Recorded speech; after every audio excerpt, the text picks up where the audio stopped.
Apache Info, Bosolo ya Congo.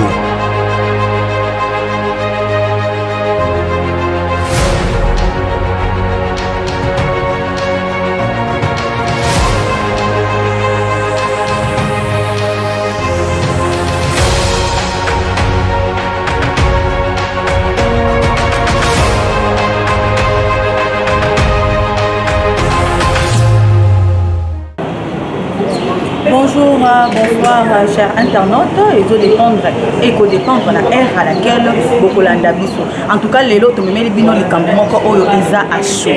Les cambo, oyo, eza à chaud. Et sengi, et toki, mambango, auto, coupé, sabino, information. Connectez-vous massivement, abonnez-vous massivement sur notre chaîne. Et on a le baraming, mingi, qui a beau s'abonner à la chaîne, nabiso, pour vous alla. Le site, en tout cas, les lots, zabongo, la place royale, na katia, Maïcha Park.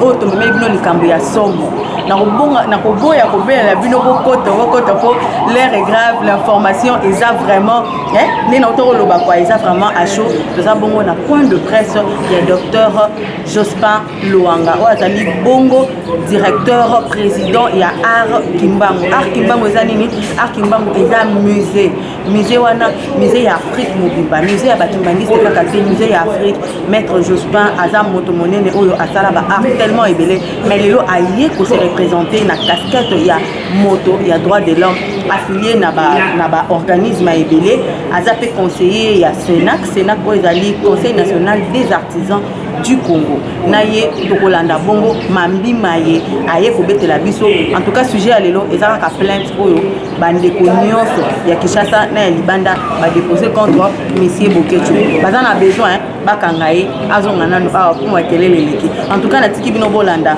na sima pour continuer pour poursuivre et terminer cette émission. Bonjour mesdames, bonjour messieurs, bonsoir, ça dépend aussi de l'heure à laquelle vous nous suivez. Vous êtes partout à travers le monde en train évidemment de suivre ce point de presse qui vient de commencer tout à l'heure. Excusez-nous pour ce gros retard parce que nous avions annoncé à 12h que nous débutons ce point de presse à 16h. Excusez-nous, c'était dû évidemment à des raisons d'ordre administratif. Il fallait réunir tous les éléments pour que nous puissions passer ces directs. Merci de votre particulière attention. Nous sommes en direct de Kinshasa évidemment au centre de recherche d'Art Kimbangu, en sigle CRAC. Donc nous sommes ici, c'est la direction générale, ici à Gombe. Évidemment, le point de presse est par rapport, n'est-ce pas, à la plainte que cette organisation à caractère international a eu au jour d'aujourd'hui déposé dans tous les organismes internationaux, faisant état, n'est-ce pas, à la déclaration de M. Boketu. Vous avez suivi la vidéo à circuler à travers le monde, la déclaration de Boketu qui a pratiquement insulté le père spirituel de l'église kimbanguiste République démocratique du Congo, et vous aurez toutes les précisions par rapport à ça. Et c'est la personne qui va évidemment animer ce point de presse n'est autre que le docteur. Il est docteur et président fondateur du centre de recherche d'Art Kimbangu, Monsieur Luanga Kunga Jospin. Donc c'est ici le siège où se tient d'ailleurs ces points de presse. Il est qui? Pour ceux qui ne le connaissent pas, vous devez savoir qu'il est ministre de l'Éducation et artistique Marine Fondation, ambassadeur itinérant international, Women Watch, commission de l'Union européenne, conseiller spécial du conseil spécial évidemment du Sénat. Il est aussi secrétaire général et artiste visuel et DG du musée donc Luanga. C'est donc ici où se tient, je le rappelle, ces points de presse. Alors, on va lui laisser d'abord la parole, lui accorder la parole pour qu'il puisse donner toutes les précisions d'abord par rapport à cette plainte, et on va procéder à la série de questions et réponses. Je rappelle que c'est un point de presse, donc nous avons le journaliste en face et qui vont d'un moment à l'autre aussi poser des questions pour essayer d'éclairer la lanterne de Congolais qui suivent en direct ces points de presse. Mais j'aimerais que, comme on dit toujours en communication, le droit de réponse n'est pas un droit de réponse, mais prenez ça comme ça, le droit de réponse est toujours proportionnel au minutage de la personne qui a ému ces faits. Donc nous allons aujourd'hui, comme l'intervention de Oketchu était en lingala, nous allons aussi permettre à l'orateur aujourd'hui de donner des précisions en lingala. Et ça va permettre à ce que les Congolais puissent comprendre le message de Mokolo Malelo. Sans plus tarder, je laisse la parole à M. Luanga Jospin, l'Inde à tenir point de presse pour eux, dans la zone, place de la jeunesse et la zone, aussi quand on a la Kazaka Ibapé, Tunaye, M. Luanga, vous avez la parole. Bien. Merci. Bonjour, bonsoir, salut, moté, jambo etu, jambo tekeno, moyoan, klasi bino biso banso tozwami na kati ya mokili ezokesana na heure to na ngonga oyo tokoyamba message oyo nalingi vraiment tozala connecté totia attention na biso na oyo tokoloba lelo po bazali en direct bakoki kotuna question to bakoki kotuna motuna et bandeko nyonso oyo baye koreprésenter presse écrite, médias en ligne, chaîne YouTube, chaîne télévision et radio oyo ezali mpe en direct na Kinshasa, République démocratique du Congo, na province na biso, présence à Congo Brazza, Congo Angolais ezali, Sud-Afrique et les autres, Borozwa yango. Nga nazali ndenge modérateur principal apesi ba éloge na ye selon makomi mais nazali congolais fils ya mboka ndenge biso banso tobotami na République démocratique du Congo tobotami na Kinshasa nabandi carrière professionnelle na ngai na Kinshasa et puis nakei komona ba province mpe mikili ya libanda. Casquette nanga oyo navandi lelo devant médias ya kosolola ezali ko engager ba institution oyo nga nazali ko appartenir étant que membre, étant que citoyen africain, étant que l'un de l'Union européenne et étant que artiste na zone Afrique et na Congo.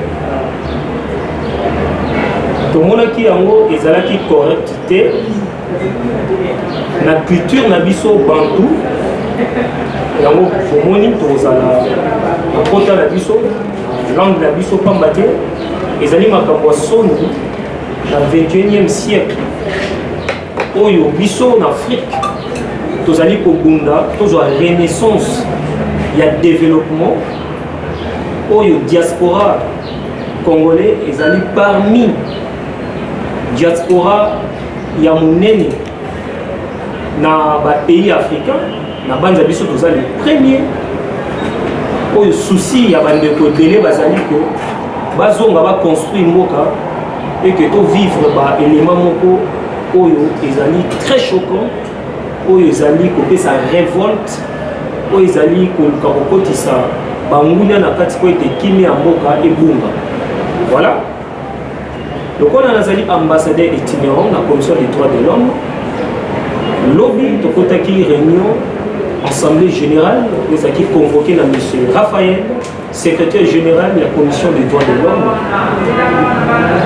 azali na continent d'Europe place siège la commission ezali na Renadie et tokonvokaki baoto na bango na partenariat de CIO, l'UNESCO, tous les organismes où ils ont opesa bayi congomani to bayi africain ba papier à réfugiés et que bazala au courant il y a ba propos tenus ya monsieur Oketchu ou azali culturel déserté afin que to traduire na bango comment ba propos na ye o elobaki na lingala ni ne ça ko signifier na langue français na langue néerlandais anglais et consort impression ya bakonzi o bazo kotambwisa ba institution libanda bazalaki nango vraiment na esengo te nde basengaki na ngai lokola nazali désigné awa na Congo nasengage ba institution oyo afin que tosala plainte tosala banani basali yango na lobi comme ça des droits de l'homme Marie Fondation CERAC oyo ezali association des artisans au Congo ezali long de structure tant aux amis artisans soit aux amis infirmiers dans Sénat. Voilà, aujourd'hui vous avez vu en ministère et artisanat et botanique pour tout ça qui n'a président Bise Azananga Wate Pambate qui a un parlement pour représenter notre structure et puis centre de recherche d'art Kimbangu où ils allaient mon corps il y a un centre de recherche où ils ont ça la recherche approfondie la science na Bokeli où on a un fondateur et directeur il y a musée Loranga bien sûr comme le musée Loranga ils allaient le berger dans ma œuvre d'art antique moderne et de livres vous allez dans la République démocratique du Congo à Kinshasa Gombe à face au de gouvernement dans la concession Maïcha Park vous allez l'ordre industrie culturelle fondée dans Maman Madou Ekeni à Maluka ouais Mbaki Biso to au Kobisa 21 ans où vous allez avoir tout ça pour vrai comme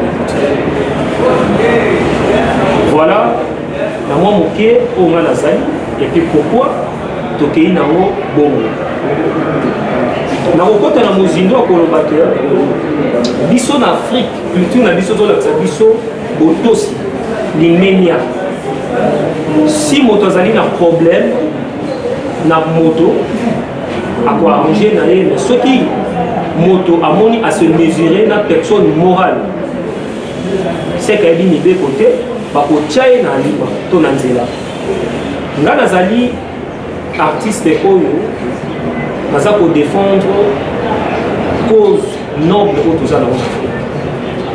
Voilà témoin que je suis na 2021 le 6 avril bomonaki elengelamaki molulu monene ya koinaugurer musée Tata Kimbangu Kamba na musée wana musée d'abord ezali institution monene oyo ezali à part oyo ezali kokamba to ezali kobomba mpe kopesa bwanya musée Papa Simon Kimbangu ezali chapeauté na chose spirituelle divinité sa divinité Papa Simon Kimbangu qui a un statut diplomatique actuellement même rend n'a pas pour Pambate Kamba ezali monde à part oyo evandisi institution fondée en 1921 le 6 avril oyo belge qui reconnaissance ya komona ke bayi africain babundi Papa Simon Kimbangu mosala salaki et que ba est vrai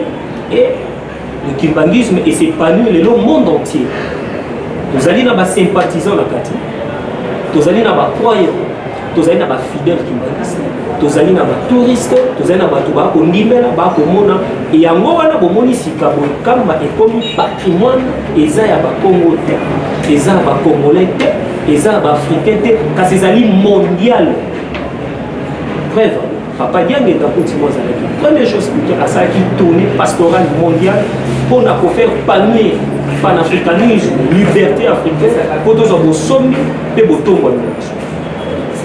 Voilà tango témoin oculaire oyo tata ya mokonzi oyo asignaki omoyu o nazali na yango et puis apesaki biso document il y a patrimoine, il y a art qui m'a dit que défendre Mboka et puis tu continues à l'attribution, il y a la Mboka, pas battre tous les l'homme de la fierté dans le domaine culturel. Le ministre de la Culture a signé qui en 2021, le 26 avril.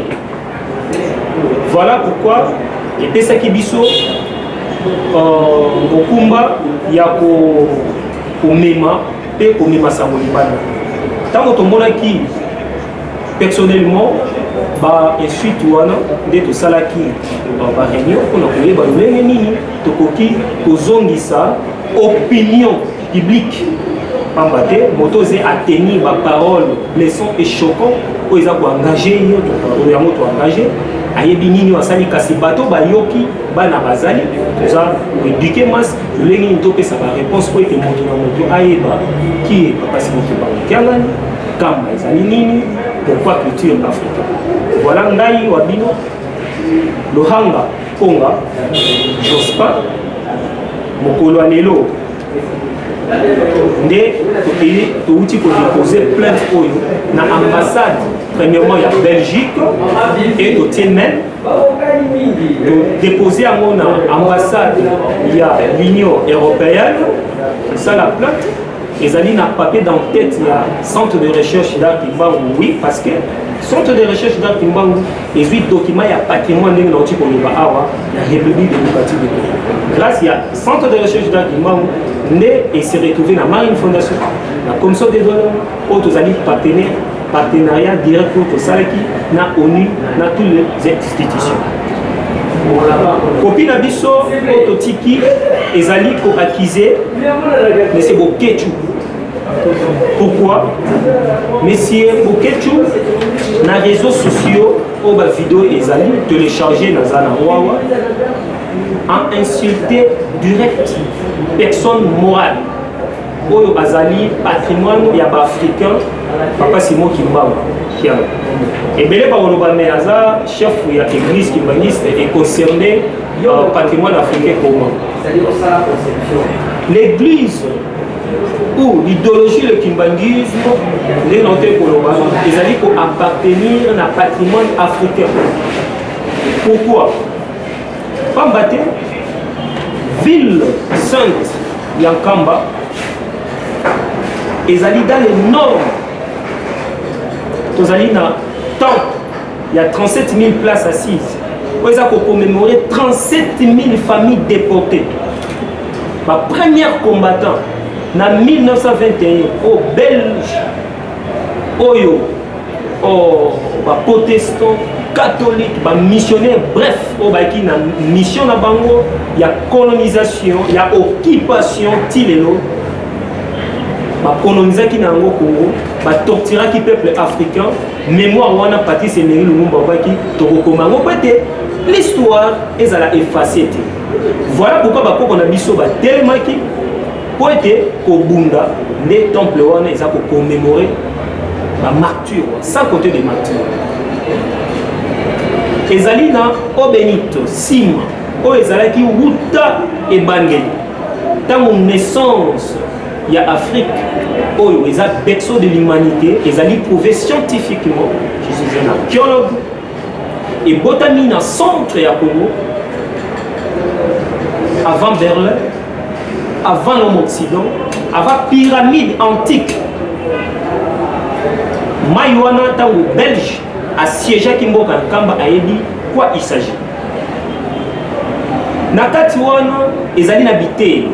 Pour pesa éducation gratuite bien sûr wuta kala utaverre na kati wana ezali na habitation otoko benga ba hôtel ou na façon ya kobenga libanda kasi na kimbangisme ba benga ngo ba logement po ya koyamba bapaya baso bakota mikili ya libanda pona kwa kotala mokili Afrique pe mokili ya Congo particulièrement comme à Nouvelle-Jérusalem, balalaka ofele, baliaka ofele, il y a des restos 5 étoiles qui n'ont assez. Et zali na ba entrepôt, na ba magasin, na ba cantine, où ils ont approvisionné billet, biloko kolia.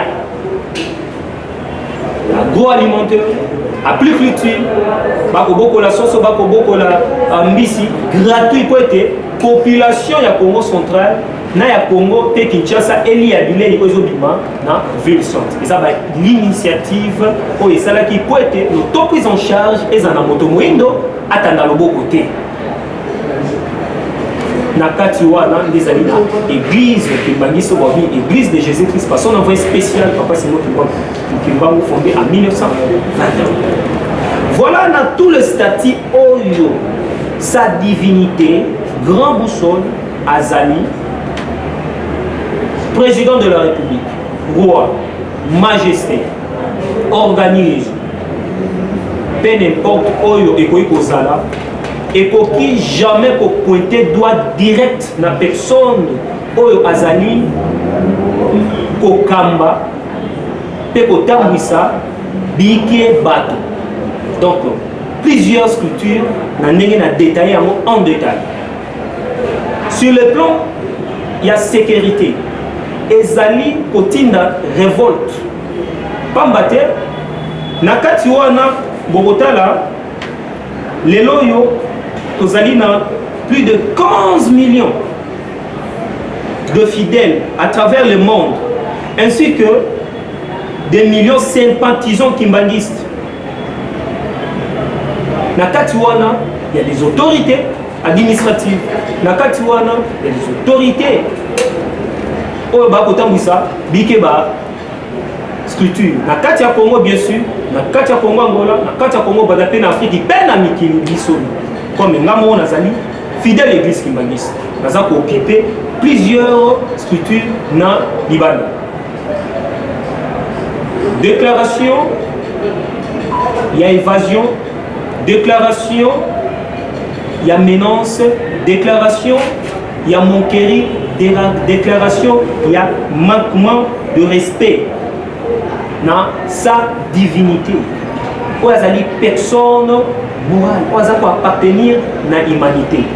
Dans la loi, où Azali parmi la loi na l'UNESCO sur Marine Fondation, Commission des droits de l'homme, Oyo et Pessibiso Ningisa pour battre là. Patrimoine, pe ba maman, pe bana. Ils ont opé sa Ningisa, il y a pour faire face à toute personne qui a bébi sa humanité. Ndakisa. Bon, mon akitango, mbilinga, to désordre et côté dans Moyen-Orient. Tant bazaï pour piller ba antiquité, na Syrie, na Damas et qu'on sort tous les bapélos, ils na Moyen-Orient, ba ville wana historique. Ni ne salamaki, ba sculpture oyo, et tellement qui pour la protection, il y a patrimoine mondial, il y a UNESCO. Aujourd'hui, Misé Tata Kimbangu, je vous confirme, j'assime que Ezali Nakati a patrimoine mondial, il y a l'UNESCO, matériel et immatériel. Pas maté misé Tata Kimbangu et bombi savoir et des objets santes pour Ezali na valeur pour que ce ne soit pas bon côté. Voilà la raison où tout n'a pas si Ezola qui s'attend qu'un individu, peu n'importe la fonction, il y a s'adresser direct des insultes ou des menaces à la personne. L'Union africaine, Nations Unies, l'UNESCO, MONUSCO, tous les sculptures au biso to sali kopi awa, bazali na obligation ya ko protéger patrimoine wana. Pambate l'humanité et les autorités état. C'est à nous de jeunes, c'est à nous bateaux il y a aussi la devoir patriotique pour nous côté les là-bas anti-valeur, pour nous côté les encore bas coup d'état, pour nous côté les là-bas viol, pour nous côté les là bateau bah unité bana ba kende classe, pour nous côté les là bas eau potable, pour nous côté les là bateau ba lia malam. Pour nous côté l'éducation, pour nous côté ma quelle la vie, pour nous côté la bonne conduite donc au vent ya malamu na mikili na biso au toujours au vent ya Afrique et c'est protection wana ezala. Voilà pourquoi tout ça rappelle pas matin tout mon silence absolu. La République démocratique du Congo et l'Union africaine et puis l'Ibanda. Nous allons s'adresser direct à M. Boketu. Et tant que culturel, tout ça qui note aux CAC, aux Association des artistes du Congo, je pense que même la carrière artistique, Monsieur Boketu, étant qu'artiste congolais, a existé dans la œuvre. Pambate, place où toujours on peut ça le coup, na droit de propriété, na droit intellectuel, na droit de reproduction et mécanique. Bato bazo me mankita. Étant que ba culturel, ba adresse à injure. Ils aliment mawa et d'autres. C'est cuisinier au babengi na kisasa moto amalewa ou akosala comme libanga na ye ou aboko la famille mais azali na maturité te ou aboko bunde na komba. Mais est-ce que vision wana la diaspora eza vision Monsieur Boketu ou ça les a engagé voilà doit faire face na non seulement Monsieur Boketu mais au bazali si manali. On peut cet exemple, il y a Koulou qui n'a pas confié au niveau. Azaki accusé, dans ma camo, il y a personne. Moko, il faut qui selon justice française, et au tal l'ennemi. Parce que les gens n'ont pas mais c'est bloqué tout. Il soit touché personne comme le président de la République, comme le roi, mais personne n'aura comme divinité. Voilà pourquoi Bisso, Totali, sur le plan diplomatique. Parce que Papa Simon est dans le vie, Azani est grand diplomate et c'est lui qui va protéger et puis Azani personne culturelle. Ok, Nadam Motuna Moussou, docteur Loanga. Na Olandi on a boké, au outil koloba awa que Moutounionso oyako akozwa image wana ba site wana ako bandela yango epai na ye ou akokota na ligne ya Monsieur Boketu akozala osare. Est-ce que au monité que c'est une sorte de dictature parce que ceux qui Olandi na ba journaliste ndé za na émission ils ont circulé déjà. Bato ba reçoit extrait wana batie na chaîne na bango peut-être pour na coaturer ko ça la buzz pour na coaturer ba vu.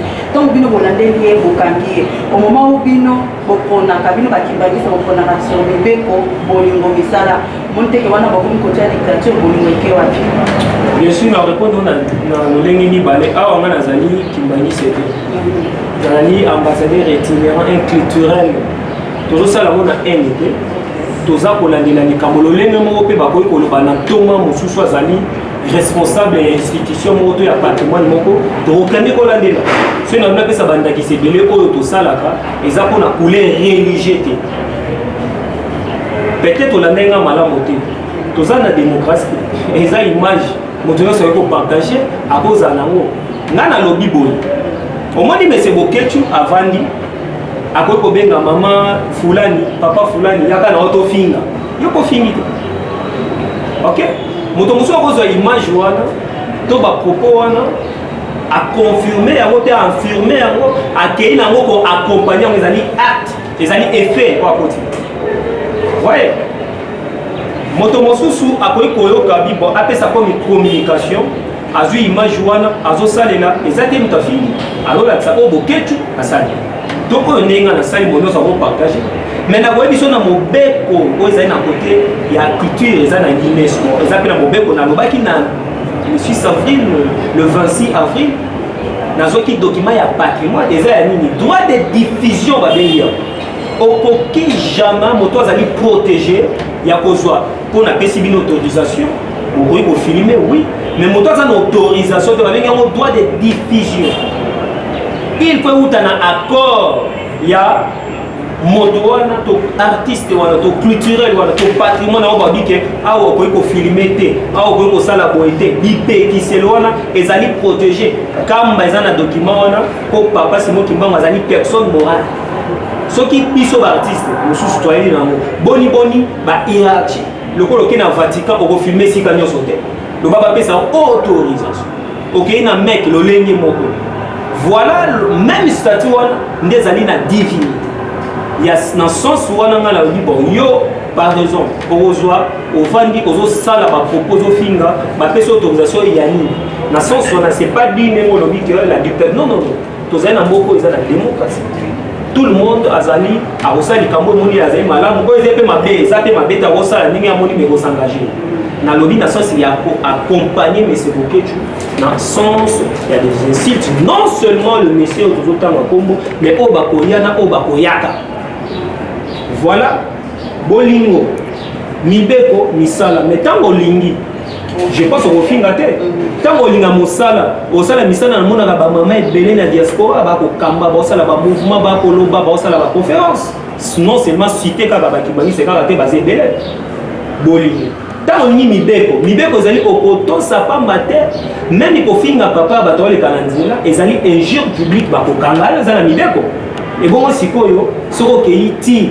osimbi o ezo komona na te voilà awa toi ba pasteur te toi ba toi mibeko pe ba toi culture soki babi ke bafundaka te wana eza na église bafundaka te oyo ezali ba institution oyo evandi mpona kotala lolenge nini mokili ezala équilibre na bolamu wana akoki korépondre je crois soki moto ya suka insisi na ngakoma namonaki ote komentionne awa ke ozali normalement tu es le conseiller spécial ya Sénat oyo eza conseil national des artisans du Congo omentionnaki mpe kombo ya le président Ignace Diza awa aza président ya Sénat est-ce que Sénat mpe olobaki mpe alingaki azala nayo awa Sénat mpe aza na makambo yango ye mpe afundi to vu kozala mpe conseiller awa ozolobela lokola moto ya droit de l'homme Sénat pas côté makambo yango tondenge Sénat ezali conseil national des artisans au Congo oui naza conseiller chargé information ezali secrétaire général na kati wana tozali kotelemela bantivaleur toza kopousser artisanat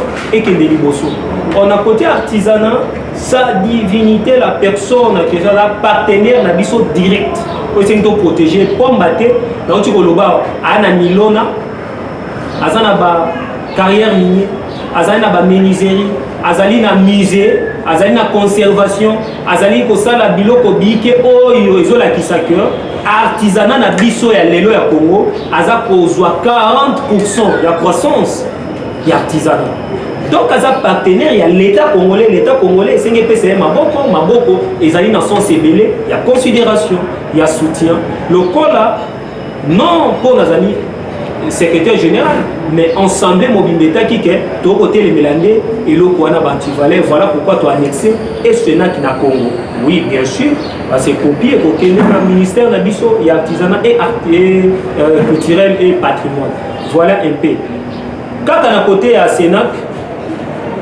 na vie il y a partenaire na biso sa divinité à ça qui ni ça les belé ta que tata pambate avant yo kamba bato faut y ba technique. Papa Simon Kimbango c'est un grand technicien mécanicien, oui. Mécanique n'est pas banal pour ça là. Ayeba ki lo lenge nini ya ko réparer mutu ko eza ko lalo e kufi. Kasi à part mécanique, asala ki mosala diamant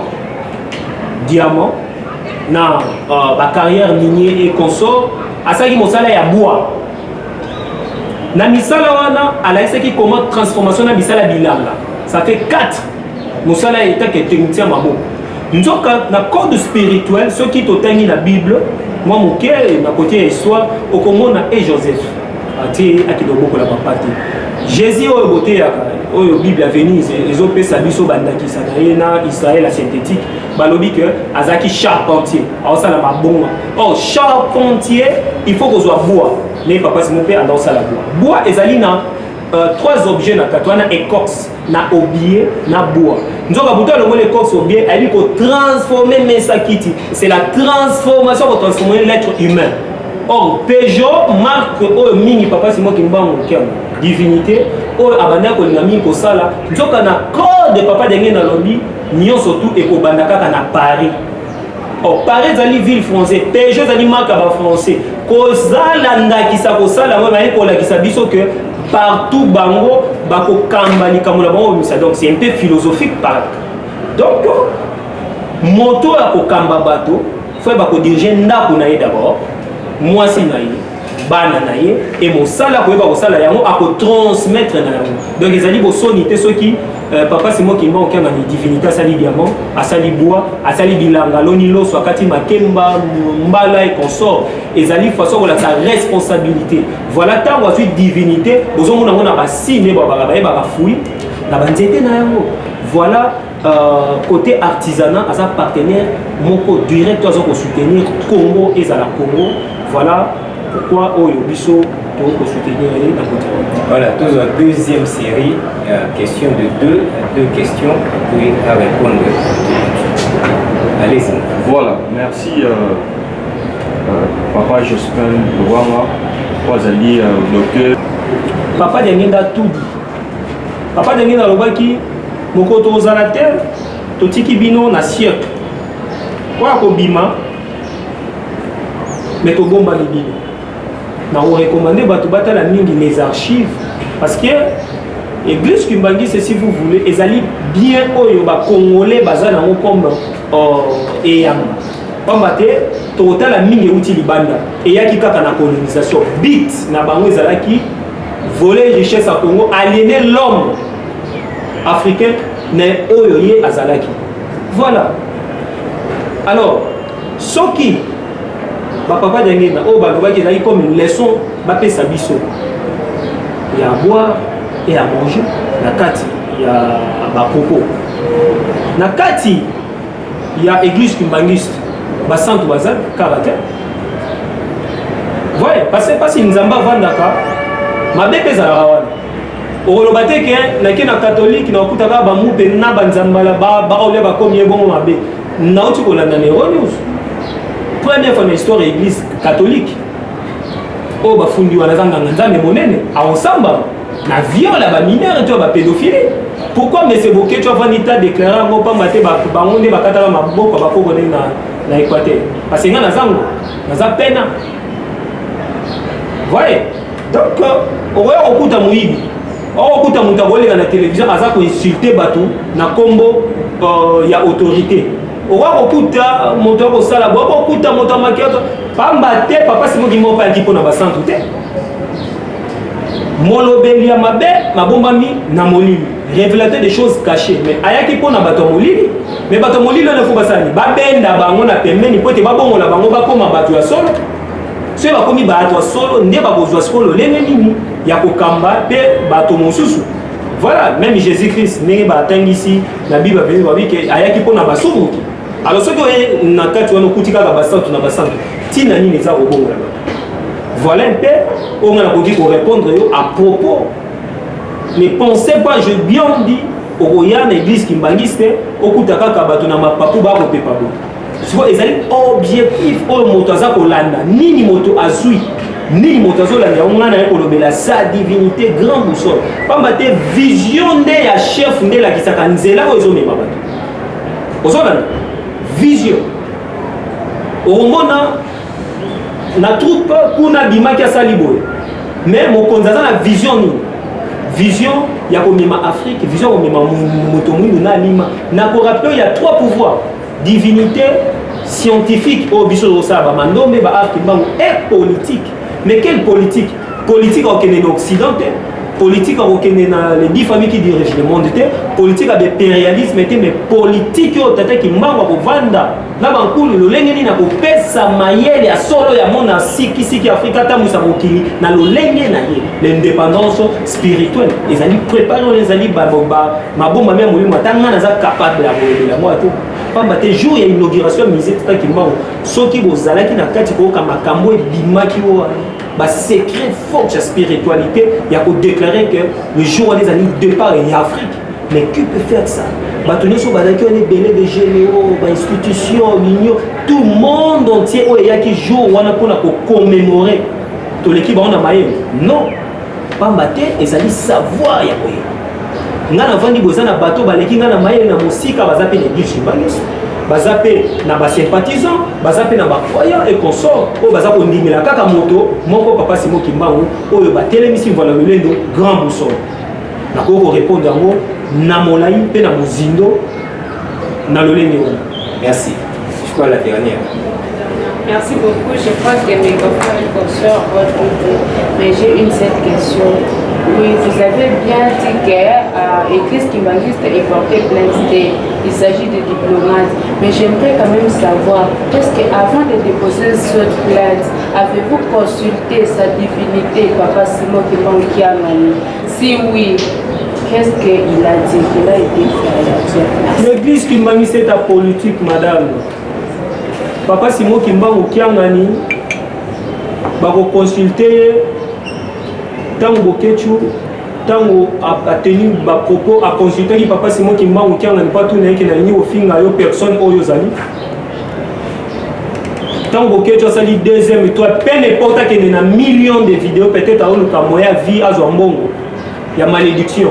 Est-ce qu'à consulter qui a béni sa divinité, ce qui suit quoi béni qui ce qui a consulté qui n'a titre ni ni oya béni qui parce que ça dit cuisiner à l'ambara malio.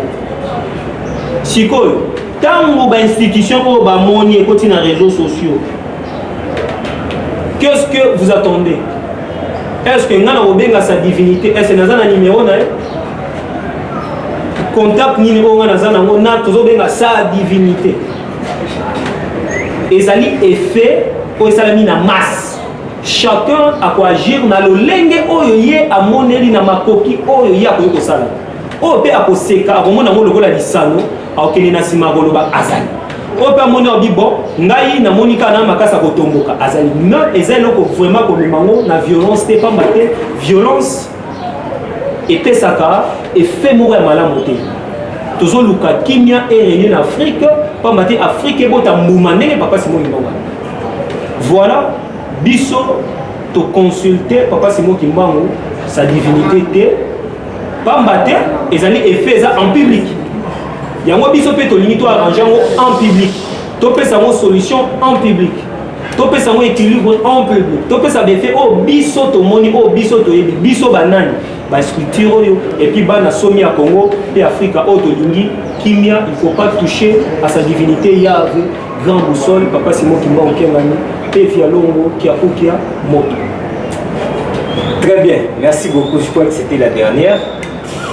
On va dire un très grand merci à nos confrères et consoeurs qui sont ici, qui ont répondu favorablement à l'invitation de Trac, qui voulait à tout prix tenir ce point de presse où justement il a dit certaines déclarations qu'avait tenues Bokechu sur la divinité, vous le savez, le Kimbanguiste. Alors, il y a une plainte, comme vous venez de suivre, qui a été déposée dans tous les organismes internationaux. Et donc, il ne nous reste qu'à comprendre la suite de cette procédure, ce que ça va donner. Je ne sais pas, monsieur, j'espère, nous sommes très contents parce que vous avez éclairé la lanterne. Peut-être pour terminer ces points de presse, en conclusion, quelques minutes, c'est moi je sais que vous avez beaucoup parlé, en 1 ou 2 minutes, en conclusion, Bandeko, pas retenir Nini, ça sera pour justement mettre un terme à un point de presse pour la vie. En conclusion, biso ba Congolais, to batela kita na biso, to batela respect, to ba connaître biso. Biso diaspora, to zala na vision, o ekotombola mboka na biso. Vision ezali un été, vision ezali les insultes, vision ezali autokosala te ekoki déshonorer République démocratique du Congo, mais vision ezali ya komema ba port oyo ekosala mboka na biso emonana mpe bamona biso bato responsable na oyo bakolinga kolanda nzela wana ekozala na bango malamu kasi oyo alukaka moto abengaka moto na biso bana papa Simon Kimbangu badefendaka nzambe na yo ntango oza na bomoi babengaka yango bapart des choses okuti papa na yo na se ya mabele olekani ye ozela ye ayebisa yo non kasi yango elakisaka te papa mpe azali na bana oyo ya ye ayebi likambo ata ya malamu ya koluka oyo biso tolingaka ezali kimia na biso baartiste musicien plasticien et consort tozali to toza kodike masse tozali bato tobombi valeur tolakisa valeur wana na balivre bakokoma na bakomba na baloyembo ya solo na ba valeur o ba ebelaki ba papa na biso. Docteur Luanga touti bongo na point de presse oyo otenaki na mokolo ya lelo pona kolakisa biso plainte oyo bo porter contre monsieur Boketu ba impression na yo toyoki yo lobi soko za mo quelques minutes iloba pona chaîne na biso. Ouais, pona chaîne c'est na présence na bino ezali soutien ya koluka kimia ezala pe respect na mokili na biso ya Congo pe Afrique. Pamba te na bokoli na biso balakisi biso botosi baene pe bakulutu surtout bato bakomema mokumba baéducateur de masse. Voilà, tomonaki yango biso bato ya mayele ya bwanya otalake soki totiki baantivaleur mabe kobanda kokota c'est mieux kobanda kosala mwa correction malembe tozongisa train na rail pamba te Congo ezali déraillé. Soki tokolela bavaleur eza lisu te biso moko tomema bavaleur et sa divinité grand boussole à lui personne n'importe qui te moto akoki koporte doigt. Ok, et masse monene eza na nsima mpe ezotala mpe ezokolikia eza lokola kotinda bato na révolte. Révolte ememaka na solution te baotala Congo lelo oyo bazotala ye na baangle ebele. Voilà, sur les plans diplomatiques, politiques et culturels. Tout le cas kobongisa na place ya kobebisa. Voilà pourquoi de check bino au courant et puis soutenir biso bolandi biso ti yo kosukisa awa. Ezala na biso comme leçon et comme appui. Voilà un peu on a corraki pour répondre à na boye. Merci docteur. Na moni tous de la nisiko par rapport à plainte oyo ils ont déjà déposé contre Boketu Premier. Ouais, tous de la justice européenne ça musala non. Justice européenne ezali na l'article oyo ebombi mibeko ke moto akoki kokeliko na moto lolenge moko justice aussi congolais.